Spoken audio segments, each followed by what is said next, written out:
Nous voilà avec l'épopée fromagère du mois de mars, père et fils réunis. Fromage mûr. Pourquoi on a dit père et fils? Le père, eh bien, c'est le fromage à maturité, c'est la force tranquille. Or le fils, c'est le petit jeune qui manque encore un peu de caractère, de force et de longueur. Oui, bien sûr, bien sûr. Pas d'accord, gamin?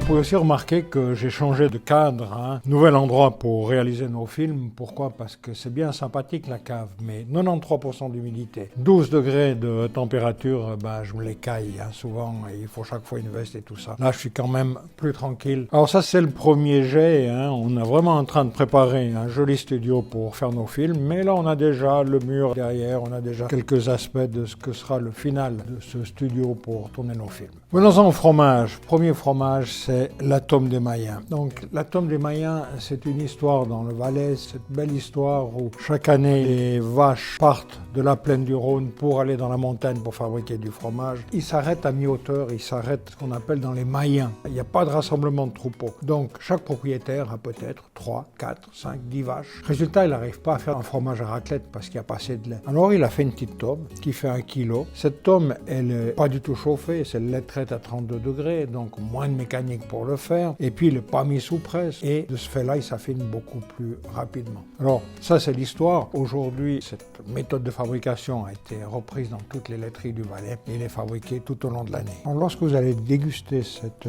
tome des Mayens, qu'est-ce qui va ressortir? Eh bien, c'est encore le petit lait, parce qu'il y a la jeunesse. C'est jamais un fromage très fort, souvent un fromage qui est onctueux, dès que je le touche, il y a le côté onctueux qui va sortir, jamais coulant, ça va toujours rester de cette texture-là. Voilà pour ce premier fromage. On part en France pour le deuxième fromage et là tout de suite vous allez avec la couleur vous rendre compte que on est dans le nord de la France, que ce fromage ressemble à la mimolette. Pourquoi? Parce que c'est le même colorant qui est à l'intérieur, c'est le rocou, cette racine d'Amérique du Sud. Ça s'appelle bourle roncoise. Bourle fait penser au jeu de boules et puis roncoise, c'est le village de Ronque. Par rapport à la mimolette, on a un fromage qui est beaucoup plus souple. Vous voyez, je peux le prendre comme ça et le plier. La mimolette est beaucoup plus sèche. La croûte est aussi un peu différente. Elle va évoluer au cours de l'affinage. Des fois, il y a même une couleur un petit peu rosée qui va ressortir. Et gustativement, on a quelque chose de beaucoup plus souple, beaucoup plus onctueux. Dans ces premiers fromages, je cherche un petit peu la jeunesse, le côté agréable d'un fromage jaune. Voilà pour ce deuxième fromage. On revient en Suisse avec celui-ci, un fromage de brebis, et c'est un camembert de brebis. Dès qu'on parle de camembert, on pense tout de suite camembert de Normandie AOP. Camembert de Normandie AOP, c'est le seul qui est une marque déposée. Dès qu'on parle camembert, partout dans le monde, on peut en fabriquer. Avec du lait de vache, du lait de bufflonne, du lait de brebis, du lait de chèvre, on est autorisé à le faire. Celui-ci est avec du lait de brebis. Le champignon Penicillium camemberti s'est bien développé. On le voit de toutes parts. On voit qu'en cave, il a vraiment pu profiter de l'humidité de ma cave. Celui-là a quand même passé plus de 2 semaines et demie en cave. C'est pour ça que les champignons sont bien développés. À la fabrication, ce fromage, il a été emprésuré à 32 degrés. Et puis après, il a été moulé à la louche. Alors quand on parle de camembert, on dit toujours moulé à la louche. Camembert, imaginez qu'il moule 5 fois pour faire un camembert, ça veut dire 5 louches. Là, non, c'est beaucoup plus simple. C'est le moule, avec la louche, on remplit le moule et on fabrique le camembert. Donc, on aura l'onctuosité et puis ce petit goût noiseté du fromage de brebis. Belle réussite. Puis on finit avec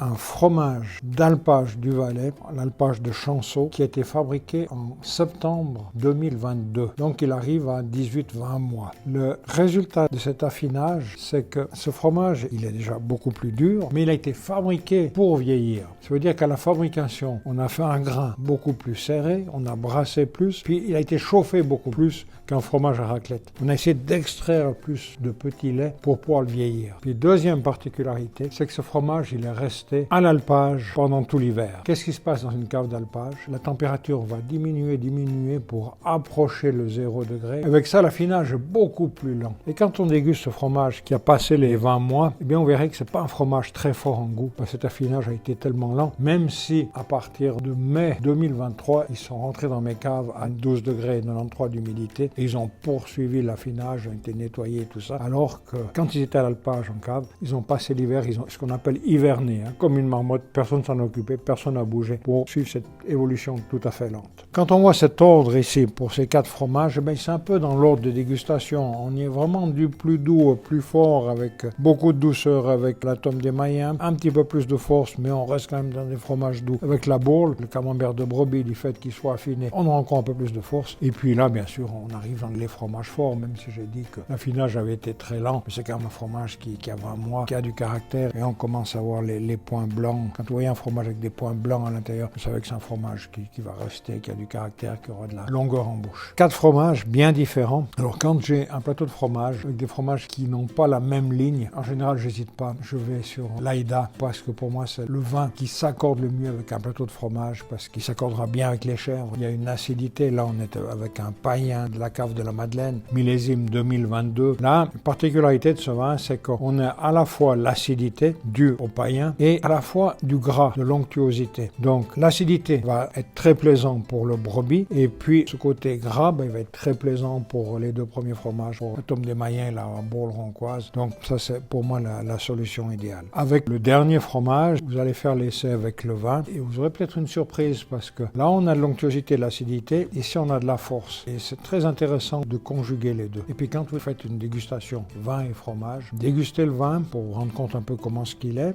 dégustez après le fromage, puis après, vous faites vice-versa, parce que vous aurez peut-être des surprises. Très souvent, le fromage bonifie le vin et vice-versa. Ou alors change le goût. Il m'est arrivé de le déguster et puis dire « Ah, mais il est différent maintenant que je le mange avec du fromage. » Donc ça, c'est vraiment des expériences intéressantes à faire. Et puis après, l'important, c'est que vous ayez beaucoup de plaisir à cette dégustation avec cet accord vin et fromage. Alors voilà pour ces 4 fromages. On est dans la 3e année de notre épopée fromagère. Et j'essaie d'avoir vraiment chaque fois des fromages différents, de ne pas renouveler. Et aujourd'hui, c'est mon travail, c'est de traverser la Suisse, traverser la France, aller chercher dans d'autres pays si c'est nécessaire, pour avoir vraiment les meilleurs fromages et pour vous les présenter et soumettre à votre dégustation. Alors, bonne dégustation et au mois prochain.